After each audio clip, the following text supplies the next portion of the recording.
إخواني أخواتي، شفنا أشنو واقع مع المغني الجزائري والسلطات المغربية اللي أعلنت التوقيف على توقيف هذا المغني الجزائري من بعد ما تسبب بحادثة سير، وكانت غتروح الضحية ديالها واحد الفتاة اللي دخل فيها في الطوموبيل ديالو اللي كان إخواني في حالة السكر. فالمغني الجزائري الشهير تسبب في واحد المصيبة كبيرة في مدينة المحمدية. فما بغاش أنه يقدم الوثائق ديالو أكثر من هذا الشيء، ما بغاش أنه يعلن شكون هو اصلا، حيت الناس عرفوه غير من وجهه، وما بغاش يعلن على انه رضا الطلياني ممثل ولا مغني مشهور وعنده اغاني كيعرفوها المغاربه. قبل ما ندويو على الموضوع ديالو، بغيت ندوي على واحد المصيبه وقعت في مصر، فشي حاجه اللي صراحه ما كتدخلش للعقل. فتخيل انك تمشي لشي عاز فتلقى راسك في السبيطار كتجري على حياتك وعلى صحتك، واش غتعيش ولا ما غاديش تعيش لغد ليه. فهذا الشيء وقع مؤخرا في واحد العاز في بني سويف، في مدينه معروفه في مصر. حتى بطبيعه الحال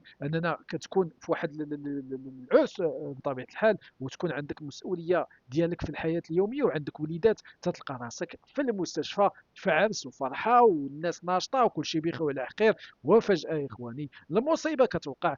شنو هي المصيبه؟ هي 80 روح طاحت اخواني دقه واحده، تسمم غذائي. فاشنو هو السبب؟ السبب اخواني ماشي تسمم عادي، ماشي الحراره كيف ما كيقولوا الناس. فالسيده اللي طيبات لهم هذا الترمس صوباتو وباعتو اخواني ليهم، وكانت خدامه هي والزوج ديالها، الزوج ديالها اللي كيبيع والسيده هي اللي كتطيب. فالمشكل الحقيقي اخواني هو على حسب ما كيقولوا المحققين في مصر، هو ان هذه السيده طيبات لهم هذا الترمس 4 ايام قبل ما من الحفل. وهذا الشيء اللي غادي يخليهم كاملين يطيحوا. فالمصالح الامنيه يا اخواني تدخلوا في الخط وداروا بحث كبير وكبير بزاف، ولقاو بلي الزوجه صوبات هذه الوجبه قبل 4 ايام فعلا، من بعد ما داروا تحقيق في القضيه. و4 ايام يا اخواني وهي محطوطه بلا شروط صحيه في ذاك الحاله وفي ذاك الصاد. فخلى ان هادو ينزلوا كاملين للمستعجلات. 80 واحد اعراض حاده خلاتهم كاملين يحسوا بالمشكل اللي كاين عندهم. فرجعوا يا اخواني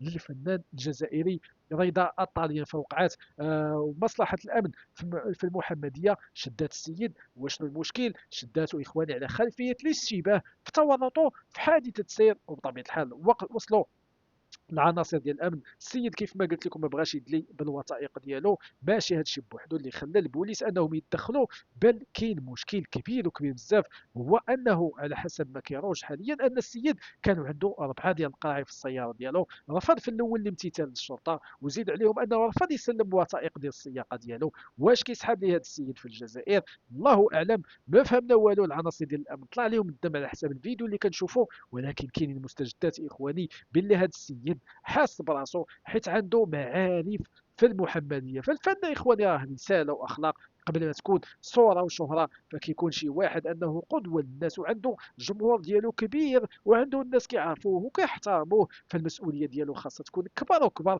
ماشي انه يبدا يستعمل هذه الشهره ديالو باش انه يحارب القانون وما يتمتثلش القانون وما يمتثلش رجال الامن اللي كانوا كيخدموا في واحد الوقت متاخر، مخلين وليداتهم مخلين العائلات ديالهم.